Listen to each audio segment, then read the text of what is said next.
Police वाले भी पथराव कर रहे हैं। तो ये सरकार बहुत ही ज्यादा नीच और गिरी हुई सरकार है। और बच्चों पे आप टीयर गैस कर रहे हो और उनकी पिटाई कर रहे हो, किस लिए?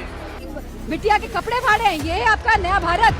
दिल्ली के जंतर मंतर पर आज क्या होने जा रहा है? आज मंगलवार को लेकर कॉकरोच जनता पार्टी की आखिर क्या तैयारी है?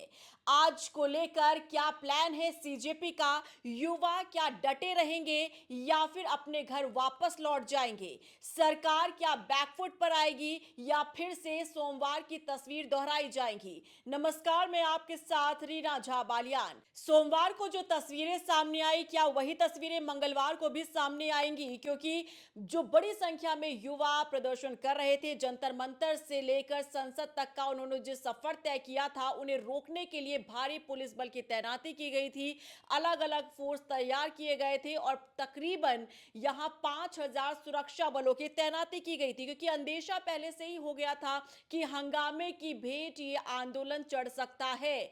संसद चलो आंदोलन को लेकर कई तरह के सवाल भी खड़े किए जा रहे हैं।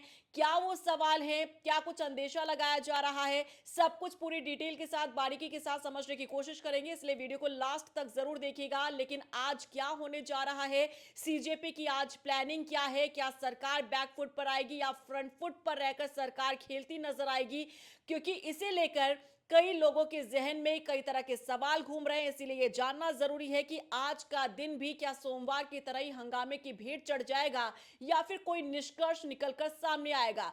ये समझने से पहले आपके लिए समझना ये जरूरी है कि कल सीजेपी के प्रवक्ताओं की जो मुलाकात हुई थी केंद्रीय मंत्री जेपी नड्डा के साथ, आखिर उस मुलाकात में क्या कुछ रहा और क्या कुछ शर्त रखी गई है और क्या उस शर्त को सरकार मानेगी? तो ये तस्वीर जो आप देख रहे हैं, देखिए सीजेपी के प्रवक्ताओं के साथ जेपी नड्डा की मुलाकात हुई थी और इस मुलाकात में बातचीत जो है हेल्दी बताई जा रही है। लेकिन कॉकरोच जनता पार्टी ने अपने कुछ मांगे यहां पर रखी है, वो ये 3 मुख्य मांगे हैं। अगर सरकार इन्हें मान लेती है तो प्रदर्शनकारी पीछे हटने को तैयार हो जाएंगे। पहली ये मांग है सोनम वांगचुक को रिलीज किया जाए, अस्पताल में जो जबरदस्ती एडमिट किया गया है उन्हें वहां से छोड़ा जाए।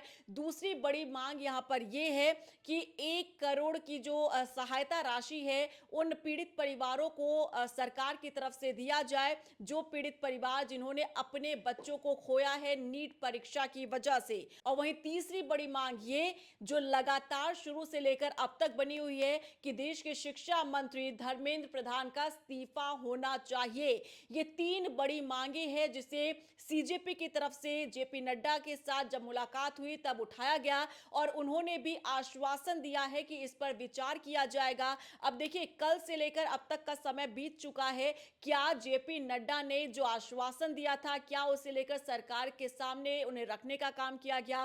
क्या इसे लेकर सरकार ने विचार किया है? क्या इन तीनों ही मांगों पर सरकार सहमति जताएगी या फिर सरकार भी अड़िग रहने वाली है?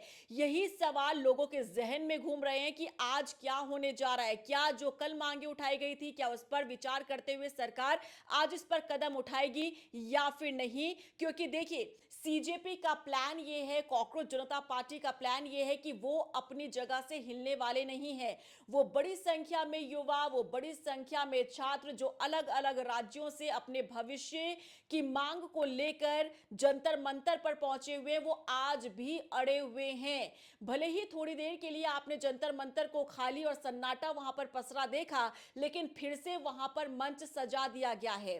फिर से वहां पर छात्र आ चुके हैं, फिर से प्रदर्शनकारी आ चुके हैं और वो अड़िग हैं अपनी मांगों को लेकर कि जब तक सरकार झुकती नहीं है तब तक हम पीछे हटने को तैयार नहीं हैं। और ये हाल तब है जब आपने देखा सोमवार के दिन किस तरह से इन प्रदर्शनकारियों को रोकने के लिए, क्योंकि ये संसद कूच कर रहे थे और कल से ही मॉनसून सत्र शुरू हुआ है और आप जानते हैं वहां पर पूरी सरकार चल रही थी, वहां पर तमाम विपक्षी दल, क्योंकि कल से ही सत्र शुरू हुआ। तो ऐसे में जो संसद कूच किया था, संसद चलो अभियान के तहत उन सभी प्रदर्शनकारियों को रोकने के लिए लाठी चार्ज करना पड़ा। लेकिन पुलिस वाले कह रहे हैं, सुरक्षा बल ये कह रहे हैं कि हमने कोई कोई हिंसक घटना को अंजाम नहीं दिया है।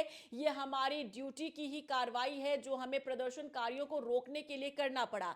और ना सिर्फ यहां पर लाठियां भांजी सुरक्षा बलों ने, बल्कि आंसू गैस भी छोड़े गए और इस भीड़ को, युवाओं की भीड़ को तितर बितर करने की कोशिश की गई। लेकिन आपने कई तरह के वीडियोस देखे होंगे, हर एक एंगल से सोशल मीडिया पर वायरल होते हुए वीडियोस को आपने देखा होगा। लेकिन इन वीडियोस की क्या सत्यता है हम इस पर पुष्टि नहीं कर सकते हैं। लेकिन कई तरह के वीडियोस सामने आ रहे हैं जिसमें प्रदर्शनकारियों पर सवाल खड़े हो रहे हैं, तो कई वीडियोस सुरक्षा बलों पर सवाल खड़े करते हैं। इसी बीच आपको यह बता दें कि 117 सुरक्षा कर्मी ऐसे हैं जो घायल हुए हैं और 70 ऐसे प्रदर्शनकारी हैं जिन्हें हिरासत में लिया गया है। तो आज की तस्वीरें भी क्या सोमवार की तरह दोहराई जाएंगी? क्या आज भी प्रदर्शनकारी इसी तरीके से आगे बढ़ने की कोशिश करेंगे, संसद कूच करने की कोशिश करेंगे, और क्या उन्हें रोक दिया जाएगा?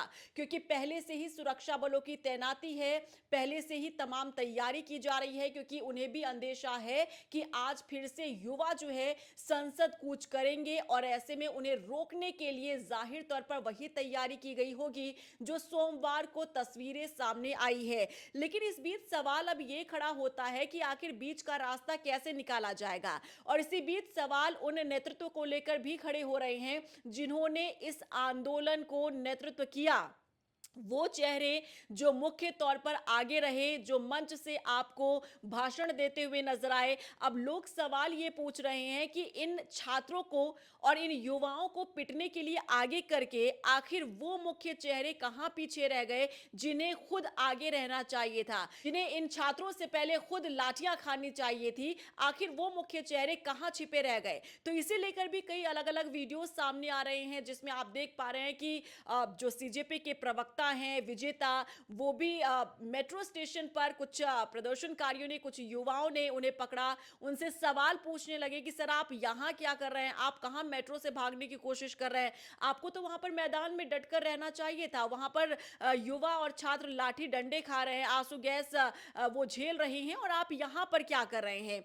वहीं दूसरा एक वीडियो और विजेता जारी करते हैं, बर्गर खाते हुए दिख रहे हैं अपनी गाड़ी में बैठकर। वो ये कहते हैं कि जो मुझे नफरत करते हैं मुझसे लोग, जो सवाल पूछते हैं, उन्हें मैं और दिखाऊंगा कि देखो मैं बर्गर खा रहा हूं, लोगों को मेरे बर्गर खाने से दिक्कत है। तो इस तरीके के जो वीडियोस आ रहे हैं वो कहीं ना कहीं अब ये सवाल खड़े कर रहे हैं कि क्या वाकई कॉकरोच जनता पार्टी ने जो अपने स्पोक्स पर्सन और प्रवक्ता का जो चयन किया है, क्या वाकई भी सोच समझकर किया भी है या फिर नहीं? क्योंकि इस बीच अगर आप अभिजीत को देखेंगे तो वो उसी तरीके से डटे हुए हैं जिस तरीके से वो पहले दिन से थे, लेकिन प्रवक्ताओं को लेकर तरह तरह के जो सवाल हैं वो खड़े होते नजर आ रहे हैं। फिलहाल सवाल अब ये है कि मंगलवार का दिन कितना मंगल और कितना अमंगल रहने वाला है, किस तरीके की तस्वीरें आज आपको नजर आने वाली है, क्या फिर से वही हिंसक घटनाएं होंगी, क्या उसी तरीके से लाठियां भांजी जाएंगी? क्योंकि देखिए लोकतंत्र में इस तरीके की जो तस्वीरें हैं ना वो सुकून देने वाली नहीं है। जहां युवा अपने भविष्य को लेकर चिंतित नजर आ रहे हैं तो लोकतंत्र में उन्हें अधिकार है अपनी आवाज को उठाने का, लेकिन उन पर जिस तरीके से बर्बरता की जा रही है, जिस तरीके से लाठियां भांजी जा रही है। हालांकि दूसरी तरफ सुरक्षा बलों के बयानों को अगर सुना जाए तो ये कह रहे हैं कि हमारी ड्यूटी का हिस्सा है, अगर कहीं पर भी इस तरीके से लोग हिंसक होते हैं तो उन्हें कंट्रोल करने का यही तरीका होता है। लेकिन सवाल यह है कि वो बच्चा जो अपने घर को छोड़कर आया है, अपने माता पिता को कुछ कहकर आया कि मैं अपने भविष्य की लड़ाई को लड़ने के लिए जा रहा हूं, आप सोचिए कि उनके माता पिता कितने चिंतित हो रहे होंगे, उन्हें कितनी फिक्र हो रही होगी इन तस्वीरों को देखकर, न जाने उनके मन में क्या क्या सवाल उठ खड़े हो रहे होंगे। अब फिलहाल देखना यह होगा कि आज मंगलवार के दिन क्या कुछ तस्वीरें सामने आती है, क्या सरकार बैकफुट पर आती है या फिर ये प्रदर्शनकारी बैकफुट पर आते हैं, या फिर आज एक बार फिर से हिंसक घटना की जो तस्वीरें हैं वो दिल्ली के जंतर मंतर और संसद भवन के बीच का जो रास्ता है, इस बीच रास्ते से निकलकर सामने आती है। आपका क्या रिएक्शन है बताइएगा जरूर।